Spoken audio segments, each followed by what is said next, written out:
Ever wonder why Jesus didn't recruit from the religious elite? Why didn't he go after the scholars, the theologians, or the guys sitting in the synagogue all day? Instead, he walked past the temple and went straight to the marketplace, to the men with calloused hands, financial leverage, and the guts to risk it all on a moment's notice. There's a reason for that. And if you understand these 5 traits I'm going to give you today and what Jesus was looking for, it will completely transform how you view your assignment as a kingdom-driven man. Let's get into it.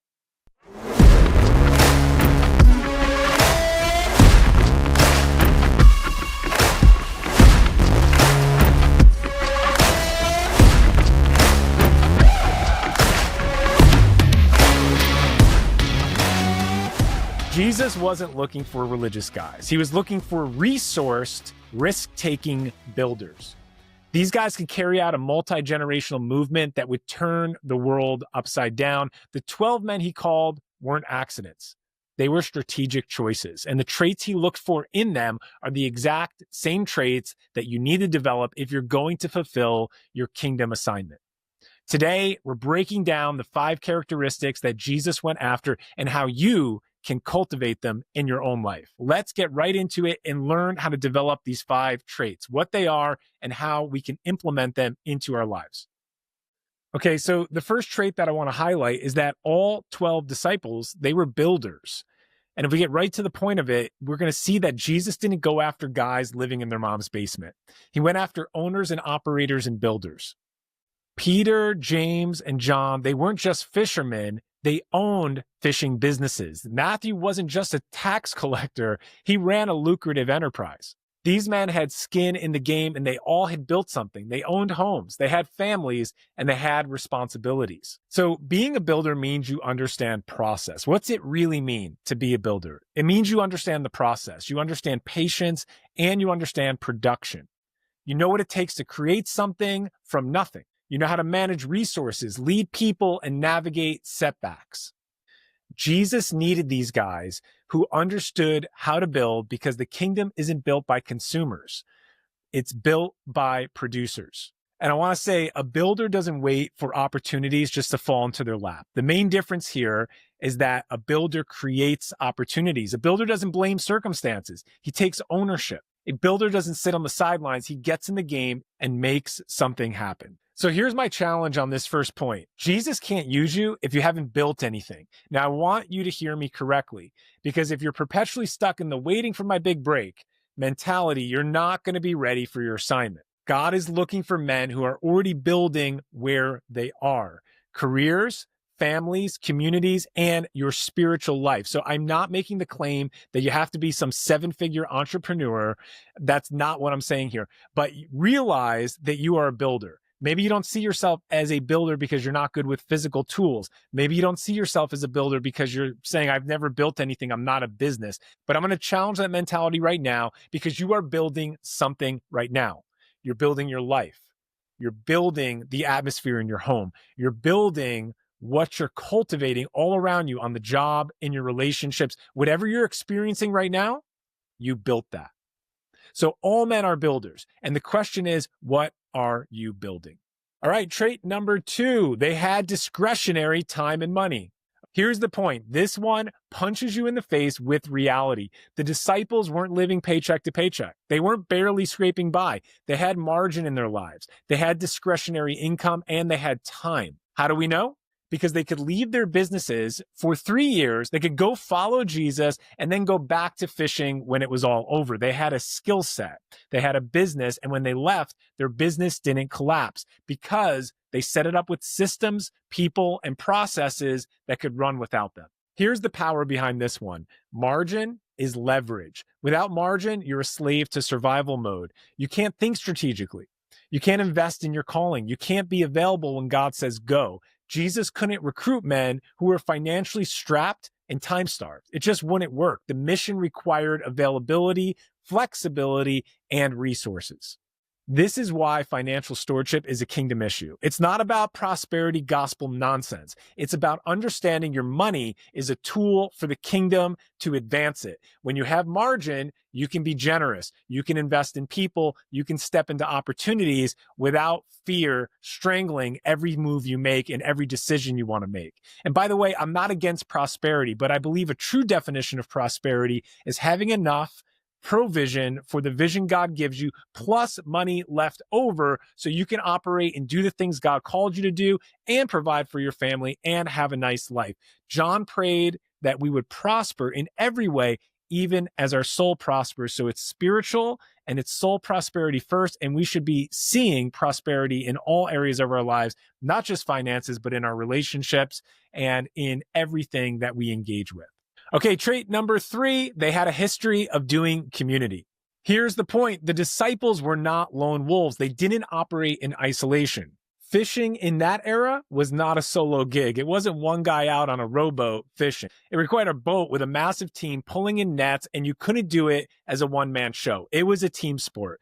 They had partnerships, they had crews, they had networks, and they knew how to work with each other. They knew how to navigate conflict and move toward a common goal.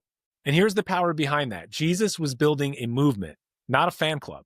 And movements require community, collaboration, and covenant relationships. If you can't do life with other men, if you can't submit to accountability in your life, if you can't lock arms and move together, you're going to be disqualified from carrying anything significant in your life. You will not be able to build if you don't know how to walk in lockstep under authority and in collaboration with men that are equal to you. If you're always trying to run ahead or be the guy to get all the glory, it just doesn't work out in business or in life. And it certainly wasn't going to work out with the tribe that Jesus was assembling. And community in our American culture, I want to tell you, it's not just showing up to church on Sunday. It's doing life with brothers who sharpen you and hold you accountable. It's being in environments where truly iron is sharpening iron. It's more than just a logo, a slogan, a t-shirt, or a bumper sticker. It's being part of something bigger than yourself.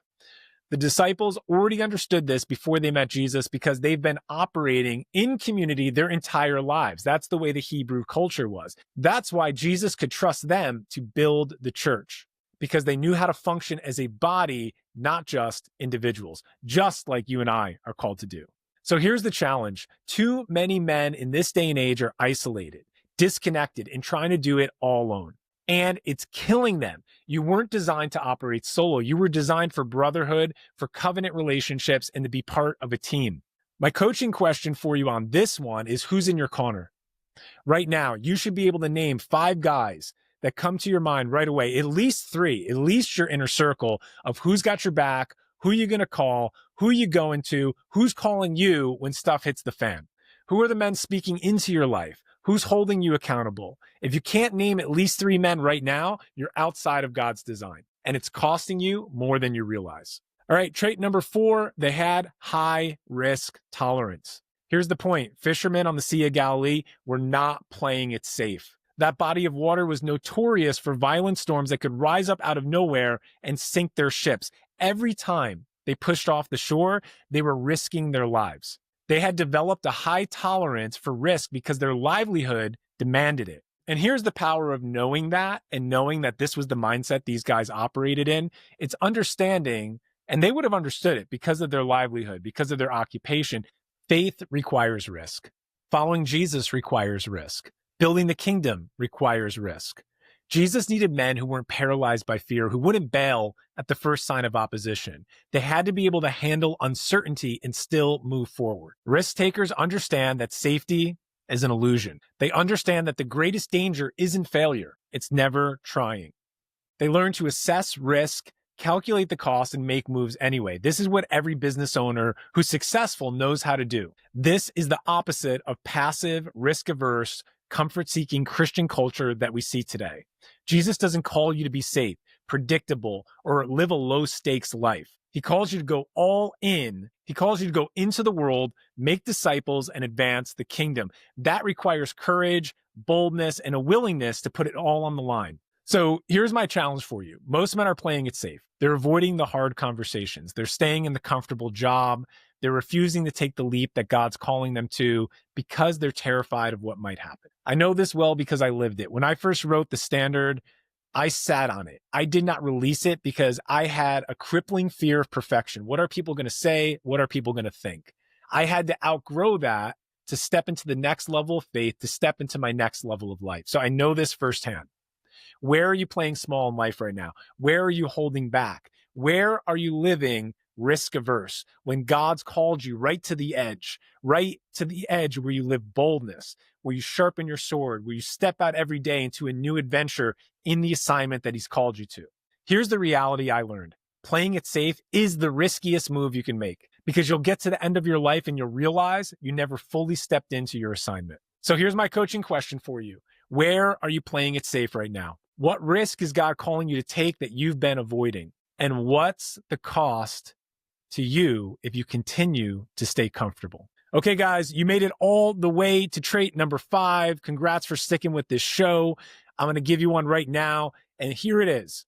They could make swift, high-risk decisions.